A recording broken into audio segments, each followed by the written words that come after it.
Let's go to this chat now. President Cyril Ramaphosa has arrived in Washington, D.C. for a crucial meeting with his U.S. counterpart, President Donald Trump, which is set to take place at the White House tomorrow. The agenda is expected to cover key trade relations and a range of bilateral issues. However, this meeting is taking place on the backdrop of significant tension. Recently, the U.S. granted refugee status to a group of 49 Afrikaners based on claims of a genocide. This has added a layer of complexity to the already delicate relationship between the two nations. Joining us now to unpack the intricacies of this visit and its potential implications is national security law and U.S. foreign relations expert Johanna Leblanc. Johanna, very good morning to you. Thank you so much for making time for us this morning. So listening to how the spokesperson for the president framed this visit, he says that it is resetting relations with the United States of America. What do you read into that? First and foremost, thank you so much. It's always a pleasure talking to my friends on this network. But I think that this is a very important meeting. This is not just a photo op. It's an opportunity to reset U.S. and South Africa relations.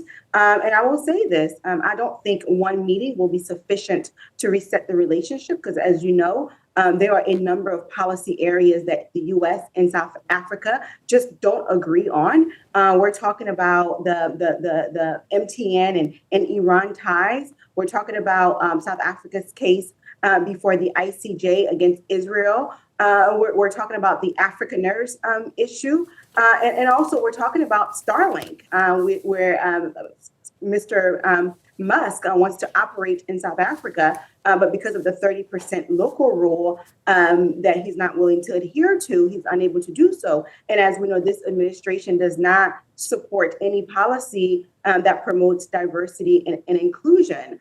So I think it's certainly an opportunity to have those discussions, but certainly discussion around trade relations between the United States and South Africa. But I will say this, though. I don't think that it will serve in the best interest of President Ramaphosa to use this opportunity to talk about the white South Afrikaners situation, because the reality is that the mind of the U.S. has already been made up. There's nothing that will change it. So I think the conversation should focus primarily on making deals, particularly around walking away with a free trade agreement, or at least a framework around a possible free trade agreement. Yeah. We know also that the status of South Africa's membership to the AGOA is up for discussion as well. And the possibility of South Africa losing that status in September is there. I find it interesting listening yesterday to what the spokesperson for the president, Vincent Magwenya, had to say. He says that we will be discussing AGOA, but there's also not an alternative that we'll be putting on the table if AGOA and if South Africa loses that AGOA status. What does this then tell us about how South Africa views this relationship with the United States of America and the possibility of losing AGOA status? Well, I think what the minister was alluding to is that the United States under this administration does not favor multilateral agreements. And as you know, AGOA is a trade preference program that benefits not just South Africa, but many other nations across the African continent. But obviously, South Africa being the number one beneficiary of this preference program. But the United States wants to get away from this program and enter into free trade agreements with nations instead. So I think that's what he was alluding to. Yes, it expires September 2025. And there has not been much movement by the U.S. Congress nor the administration about the possibility of renewing it. So I think the conversation now is more so towards bilateral trade agreements between nations. I think the first FTA we're going to see will be between Kenya and then the United States, and followed by perhaps other nations. But I think certainly the conversation will be about the possibility of discussing a free trade agreement. Yeah.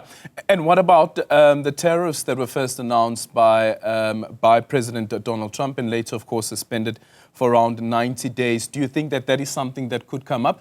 But what should South Africa's position be around it, considering as well, if you look at some of our neighboring countries, including Lesotho, they've put forward an argument why those tariffs should fall away?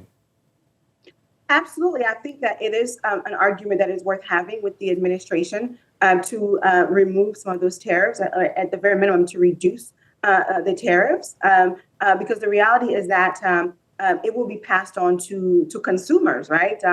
Companies won't eat the cost. That's just a fact. It is the consumers that ultimately will be impacted. But listen, the relationship between South Africa and the United States is one that is mutually beneficial. We have a number of American companies that are based in South Africa that are bringing in a great deal of revenue in South Africa. You have Microsoft and countless others who want this relationship between South Africa and the United States to be further strengthened. So South Africa is not going in this meeting just without any leverage. South Africa has a great deal of leverage. And I think that ultimately it is important for the United States to ensure that it engages with South Africa in a manner that is mutually beneficial, and also in a manner that is respectful to the sovereignty of South Africa, and certainly South Africa's domestic policies and rule of law. Yeah, some analysts have been saying that although the focus has been on the so-called Afrikaner refugees and so forth, but there is a deeper issue at play which relates to trade, but more specifically in the mining sector, especially for the United States, considering that you see that South Africa has also this strong relationship between itself as well as China and Chinese companies setting up mining companies here in South Africa as well. Our mining minister is currently our acting president, so he's not part of that delegation. Do you see mining becoming an important element of these discussions as well, to make sure that America is able to assert itself as a mining giant within South Africa and broader Africa as well? Absolutely. In fact, one of the key priorities for this administration is the mining sector. So again, I say this, South Africa has a great deal of leverage going to the table. And I think South Africa needs to ensure that before it walks in the room with Trump, that there is some kind of deal that South Africa is willing to propose to Mr. Trump, and really don't spend any time discussing the South Africaners' situation, because the reality is that it's a decision that's been made, and the South Africans have been lobbying for this since 2016, which brings me to another topic. And the topic is that it is very important for nations to pay attention to what different groups are doing outside of the countries in terms of lobbying and advocacy, because we saw how a small minority of folks came to Washington on a number of occasions, and many of the things that they were saying about South Africa and the conditions of South Africa were not properly refuted back in 2016. So I think it's important that for